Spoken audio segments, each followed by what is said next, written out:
매일 성경과 함께하는 오늘의 큐티 시간입니다. 4월 15일 오늘의 말씀은 누가복음 22장 39절에서 53절입니다.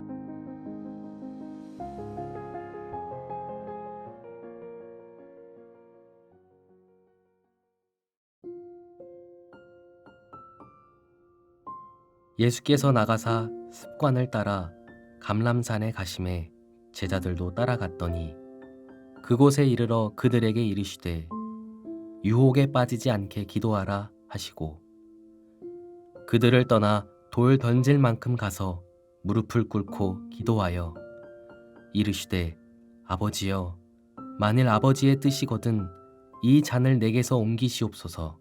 그러나 내 원대로 마시옵고 아버지의 원대로 되기를 원하나이다 하시니 천사가 하늘로부터 예수께 나타나 힘을 더하더라. 예수께서 힘쓰고 애써 더욱 간절히 기도하시니 땀이 땅에 떨어지는 핏방울 같이 되더라.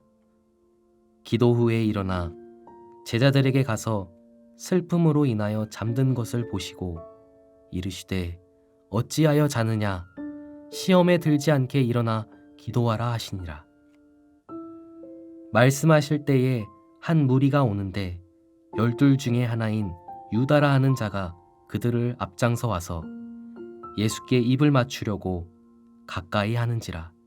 예수께서 이르시되 유다야 네가 입맞춤으로 인자를 파느냐 하시니 그의 주위 사람들이 그 된 일을 보고 여짜오되 주여 우리가 칼로 치리이까 하고 그 중에 한 사람이 대제사장의 종을 쳐 그 오른쪽 귀를 떨어뜨린지라.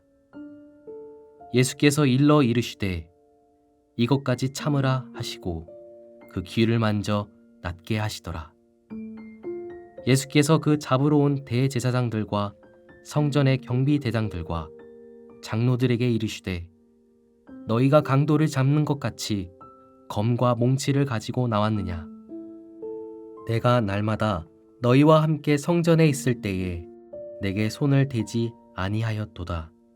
그러나 이제는 너희 때요 어둠의 권세로다 하시더라.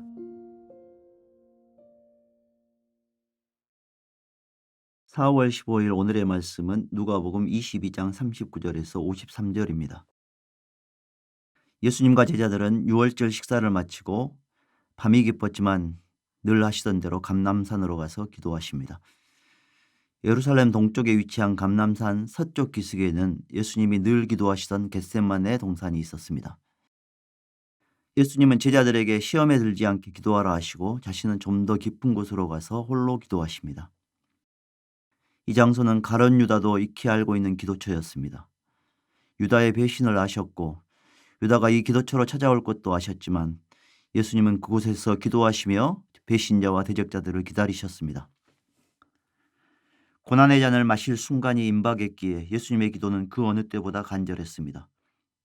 예수님의 기도는 두 부분으로 나눌 수 있습니다. 먼저 이 잔을 거두어 주십시오라고 기도하십니다.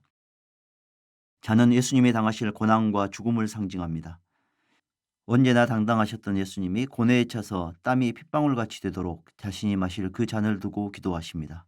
다른 길이 있으면 혹시 아버지의 다른 뜻이 있으면 그 잔을 마시고 싶지 않다고 하십니다. 예수님조차 간절하게 피하고 싶은 것이 십자가였습니다. 하지만 예수님의 기도는 그것이 전부가 아니었습니다. 잔을 거두어 주시라는 기도의 전제는 아버지의 뜻입니다.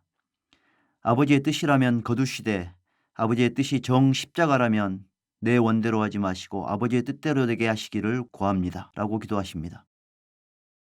예수님조차도 기도하지 않고는 질 수 없는 것이 십자가였습니다. 주님이 제자들에게 가르쳐 주신 기도가 기도할 내용을 알려준다면 예수님의 겟세마네의 기도는 우리가 어떤 태도로 기도해야 하는지 가르쳐 줍니다. 기도는 우리의 소원을 이루는 방편이 아니라 아버지의 뜻을 이루기 위해서 우리의 소원을, 우리의 바람을 내려놓는 과정입니다. 기도를 마치고 돌아오셨을 때 제자들은 예수님이 기도하라는 당부를 잊고 슬픔에 지쳐 잠들어 있었습니다. 몰려오는 슬픔과 피로를 기도로 맞서지 못하고 잠으로 회피한 것입니다. 예수님은 다시 시험에 빠지지 않도록 일어나 기도하라고 하십니다. 예수님도 그 시험에 들지 않으려고 기도하셨습니다. 십자가의 길을 우회하는 것, 고난의 잔을 거절하는 것이 예수님에게는 사탄의 시험이었습니다. 사탄은 제자들에게도 같은 시험을 할 것입니다. 사탄은 이미 유다의 마음을 공략했습니다. 그리고 베드로와 제자들의 마음도 흔들어 예수님을 부인하고 배신하고 도망치게 만들려고 합니다. 예수님은 기도로 이기셨지만 기도하지 않고 잠든 제자들은 그 시험을 감당할 수 없을 것입니다. 그때 유다가 한 무리의 사람들을 이끌고 예수님이 계신 곳으로 왔습니다. 그들은 유다를 앞세워 깊은 밤 사람들이 없는 틈을 타서 예수님을 체포하러 온 종교 지도자들과 성전 경비대였습니다. 유다가 입을 맞추러 가까이 오자 예수님은 그가 입맞춤을 신호로 자신을 넘겨주려 한다는 것을 아시고 그의 불순한 의도를 폭로하십니다. 사태를 파악한 제자들이 칼을 들었고 한 제자가 대제사장의 종의 오른쪽 귀를 쳐서 떨어뜨립니다. 제자들은 예수님이 칼을 준비하라는 말씀을 이런 상황을 대비하라고 하신 것으로 오해했습니다. 무력 충돌이 일어날 긴박한 상황에 예수님은 그만두라고 소리치십니다. 그리고 종의 귀를 만져 고쳐주십니다. 예수님은 자기를 잡으러 온 종교 지도자들의 비겁한 행동을 책망하십니다. 예수님의 행위에 불법이 있었다면 그들은 마땅히 예수님이 날마다 성전에 계실 때에 체포해야 했습니다. 그들은 여러 번 시비를 걸었지만 예수님에게서 불법을 찾지 못하고 오히려 예수님의 말씀에 굴복해야 했습니다. 그들이 한밤에 칼과 몽둥이를 들고 온 것은 어둠을 틈타 권력을 불이하게 행사하려는 시도입니다.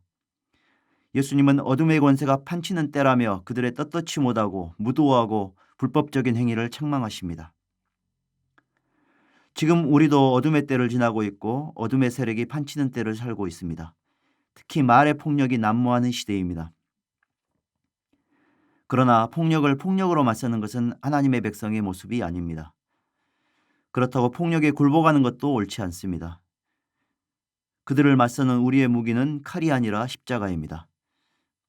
우리 사회에 만연된 악과 폭력의 위법성을 드러내기 위해 지금 우리 교회와 성도들이 짊어져야 할 십자가가 무엇인지 잠잠히 깊이 생각해 보면 좋겠습니다. 기도하시겠습니다. 주님, 구부러지고 뒤틀린 사회에서 그리스도인으로서 사는 일이 쉽지 않지만 그렇다고 회피하거나 타협하거나 포기하지 않게 해주십시오. 자만하지 않고 예수님처럼 간절히 기도하며 사탄의 위협과 유혹을 물리치게 해주십시오.